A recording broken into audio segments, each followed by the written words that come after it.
Hey everyone, it's Andrew from Millennial Homeowner, and with all of us being stuck inside right now, I thought I would show you how I would go about looking for a house right now in the times that we're in.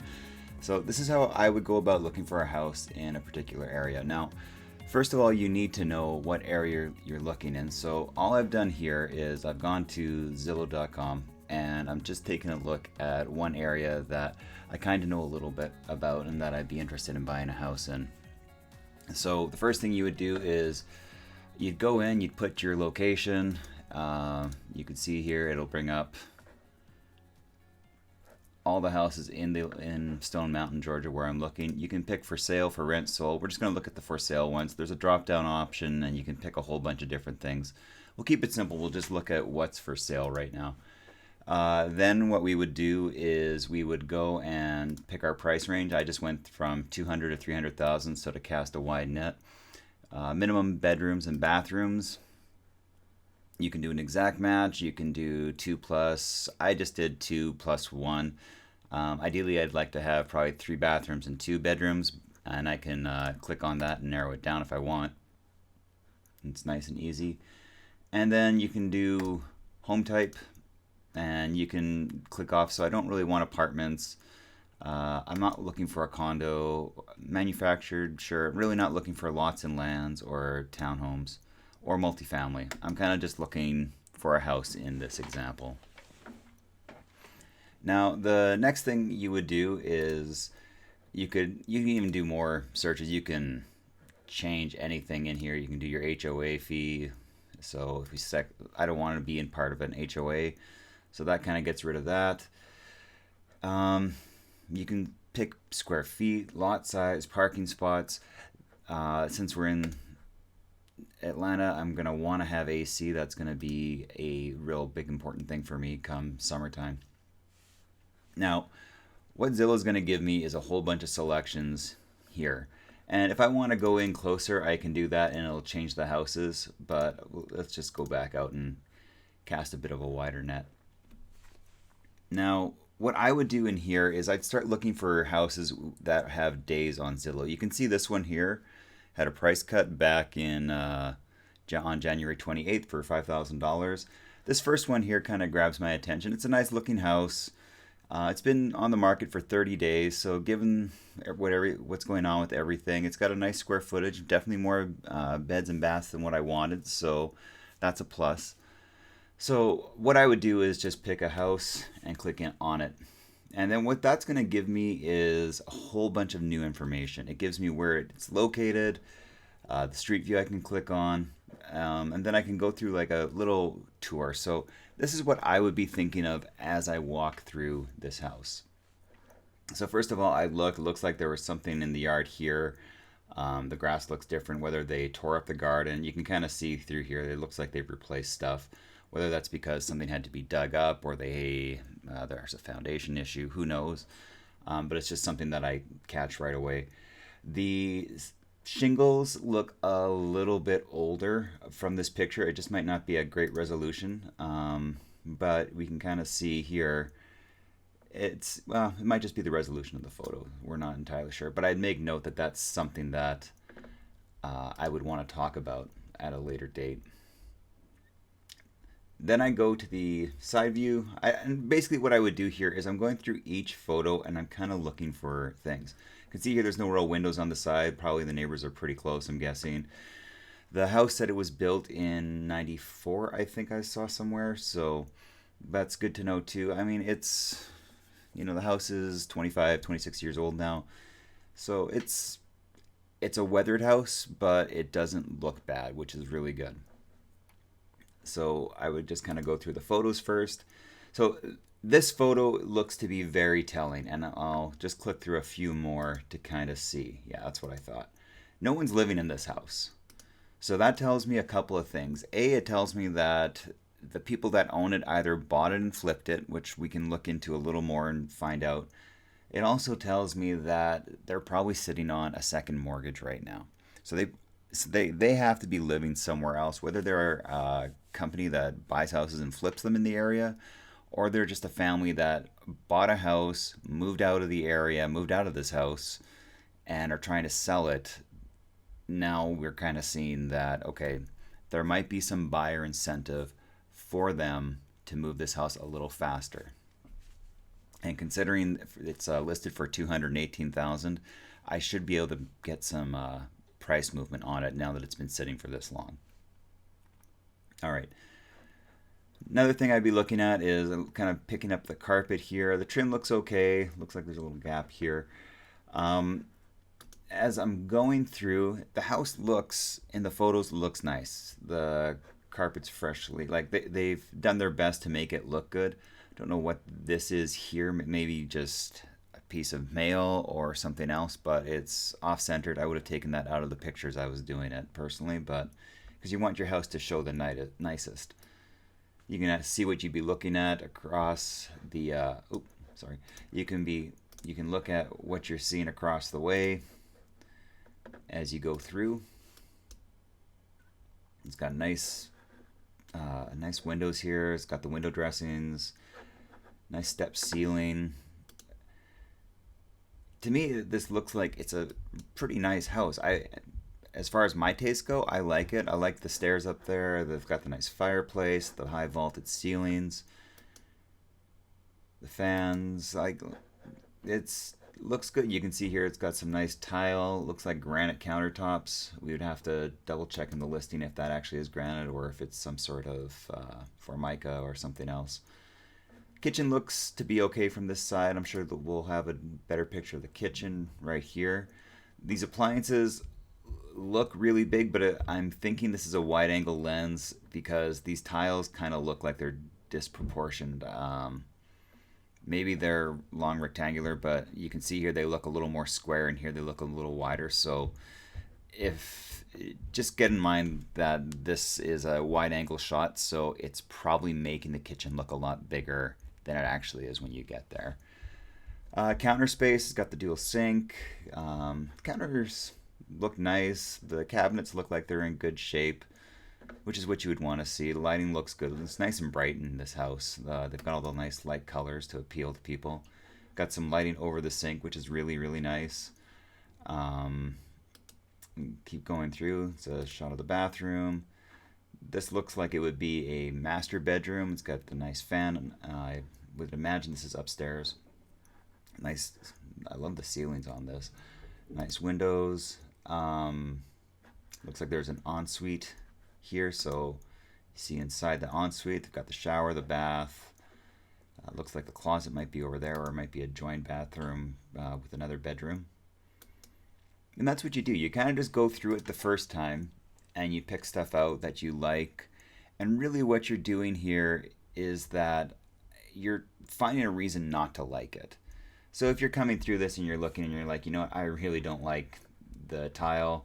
It looks like there's some issues with the grout right here. That might have to be redone. It's, you know, like it strikes me as a dated house, so it could use a upgrade, which means it's unlikely somebody bought this to flip it. Usually when they do that, they put the money into a lot of the different places. This is the utility room. You can see it's got the hookup for washer dryer. Perfect. It's got the venting. Garage looks pretty good. It looks, for a garage that was built in '94, this looks pretty good. It's got the, I'm imagining it's a furnace right there, and the panel looks not bad actually. Like this house, as I'm looking through it, depending on what my budget is, looking at the back, this is something that gets me because it's a beautiful backyard, and you shouldn't be thrown off by a few twigs on the porch. But this would have taken 2 minutes to brush this stuff aside for a better picture. And when you're got a realtor that's selling the house, it tells me that either he's new, B, he's got so many listings that he doesn't have time to sweep aside a little bit of the dirt here, or C, he's just inattentive to detail. It could be any of those, but you start kind of getting a feel for stuff. So my thought is, if he's not willing to move this stuff aside or get a cleaner picture of it, it's likely that on the inside what you're seeing is what you get, which means he's not trying to dress it up too much. And there's really not a lot you can dress up in it because there's no furniture in it. The dimensions of the house will all be listed. I think it said it was 2,400 square feet, so it's a bigger house with the upstairs. So that's what I would see. Looking at it from the back, it's a nice shot. Like you can see, you get a better idea. This looks like it was the master bedroom that we saw. It's not a terribly huge house. You can but I mean, for the price and what we're looking at, it's great. So once we do the visual tour, sometimes there's a video in here of a walkthrough you can do as well.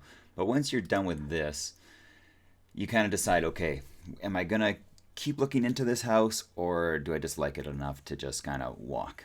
I'm gonna say for right now, let's just say we like this house. So it says here, stainless steel appliances, open floor plan. We've seen all this now. Fully renovated, brick front, tasteful design. This is all just. I put little faith in this when I'm reading this. This is the agent's way of trying to get you to like it. Shows you the estimated payment here. I would take this with a grain of salt. What you want to do is use a calculator like we have on our site for your mortgage payment to kind of get an accurate idea of your mortgage affordability and everything else. You can book a tour here. Of course, there's the public health advisory right now. You can do a video tour now with some of these agents on Zillow, which is really nice to do. But let's get into the little things here. So we can see here it's a single family built in 94. The lot's 0.3 acres. It's got central cooling, forced air, and 2 parking spaces, which we could kind of see here. Now, when I'm looking at this, what I'm thinking is the price per square foot is $89. Is that normal for this area? Is it high? Is it low? If it's high, what makes it high? Is it a nice area, or is it low and it's something that maybe it's in a bad neighborhood in that area? Maybe there's been other damages. Maybe there's flood damages. Maybe there's stuff that has happened in this area that I don't know about. Either way, I want to kind of dig in a little more. You can click on here and you can get more facts. Interior details, so it shows us all the bedrooms. So we can see here, I don't know if we actually saw all 4 bedrooms or all 3 bathrooms in the pictures, but it gives you a better idea. This is always a nice one to see what they're willing to include. So, because like an appliance package could cost you several $1,000s extra depending on how high you go. Appliances included, dishwasher, gas, range gas. This is great. We also noticed that there was no washer or dryer, so we would have to buy those if we are wanting to do our clothes in there on a regular basis. Flooring, we can see. There's a virtual tour. We could click on that and do that. Maybe we'll do that after. That'll take us to a different site though, so I think we'll just leave it on Zillow. If you wanted to, just know that there is a virtual tour and you can take it. And in that virtual tour, you'll be able to see more and know more about what is available in that house, and probably gives you a little more detail. You can see here, major remodel year 96. Now, they're telling me here it's fully renovated, but the remodel was done in 96, so that's a bit of a disconnect. And again, those words at the beginning are just the sales listing. It's just them trying to generate more interest for their client.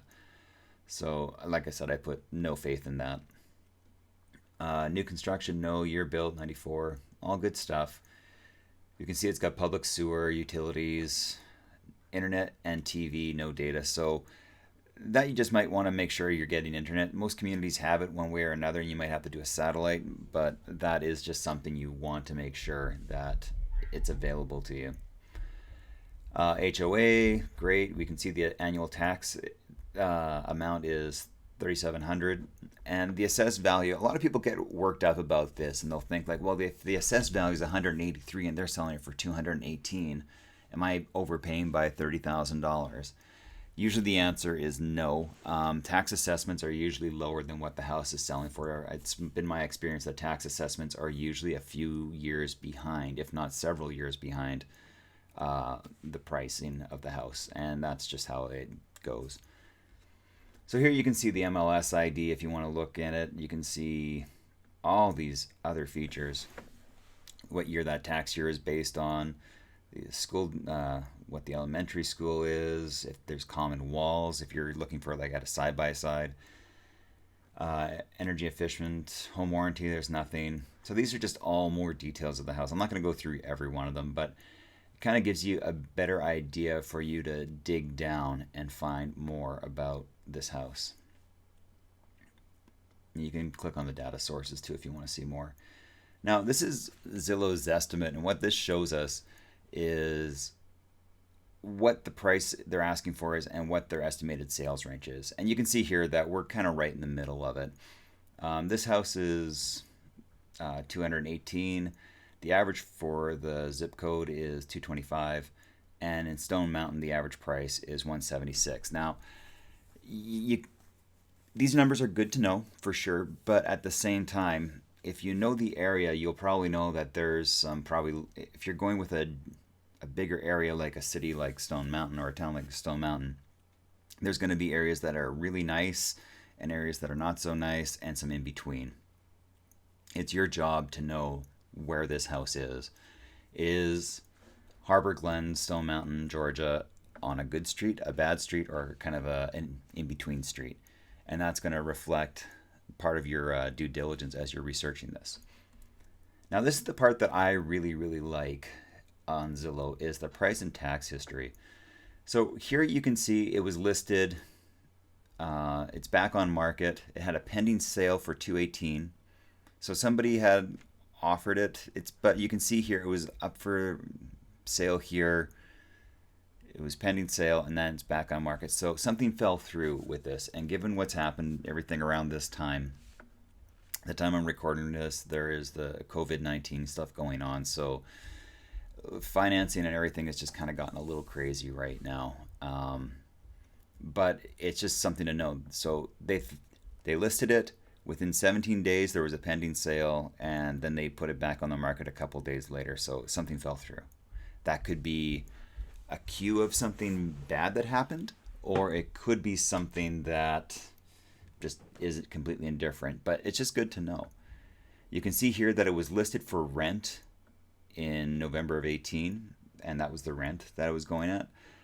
You can see before that, though, that it was listed for sale in August of 2018, and they removed the listing back in October, and then they put it up for rent. And then they removed the listing a month later. So maybe they were renting it, or maybe they tried to rent it and they couldn't. Somebody moved in. There's a year gap here where the house could have sat empty. I really doubt that. Likely the owners moved in or they rented it somehow. And then you can see through all of this.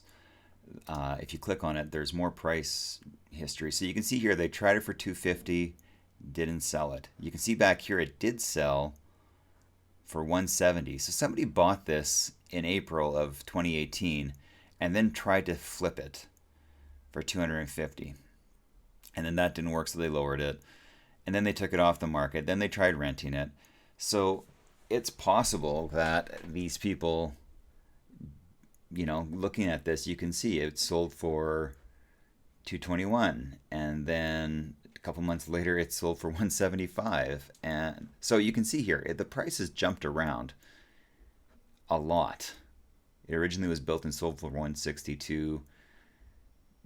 20 years later it's selling for roughly the same amount, but in between then it had gone up by almost $100,000, over $100,000. From here to here, it went up $100,000 when the real estate market was just kind of going crazy. So this is all just information you take in. It's actually kind of interesting. This has been an area that kind of goes up and down. And when you look at it here, what I'm taking away from all of this, and there might be more information. I don't know how complete Zillow is, but what I'm going to take is the current owner bought this for $170 and then tried selling it for $250. When that didn't happen, he tried $240 and then he took it off the market. Then he tried to rent it. And given that he was trying to rent it from here to here, I'm guessing he rented it for 1 year. That's why the listing was removed. And then in November of 2020, or sorry, not November, January 2020, maybe the lease ran up, maybe the people renting it took it for another month or so. They spent a month fixing it up, got it ready to sell, and put it on the market. So these guys own this house for $170 and they're trying to sell it for $218. You might be able to get this for a little bit lower, maybe not a lot. You'd have to ask the agent. Maybe the agent knows how much they were willing to accept. Perhaps it was, there's no other detail, just like the square footage of what they were paying for. But looking at this house, with just going online and taking a look at it here, it catches my interest. I would be interested in this price. I know, given the price range that has happened over the last 2 decades, I'm kind of in the lower area. $89 a square foot in this area seems to be okay. I'm right in that middle here of price fairness by the looks of it. So I would, contact the agent and see about either taking a virtual tour or a digital tour, or I would go that next step of kind of looking at more detail about this, maybe do a drive-by, maybe check out the house. With this stuff, you usually have to move pretty quickly if it's a good deal, especially if there's been an offer. And that's how I would approach looking at a house online. And if at any point I saw something I'm like, nope, that's a no deal for me, I would click out and just start looking at the next house. And I'd go through the same process. I'd look at it. The whole time I'm basically looking for a reason to say no. And as soon as I find that reason to say no, I go to the next one. Because if online, if you find something that makes you say no, then it's probably not something you're going to be able to overlook. And maybe you're being too picky, maybe you're not being picky enough. Time tells, and that's why you start going through this process of looking online. So that's how you shop for a house online. Hope you enjoyed it.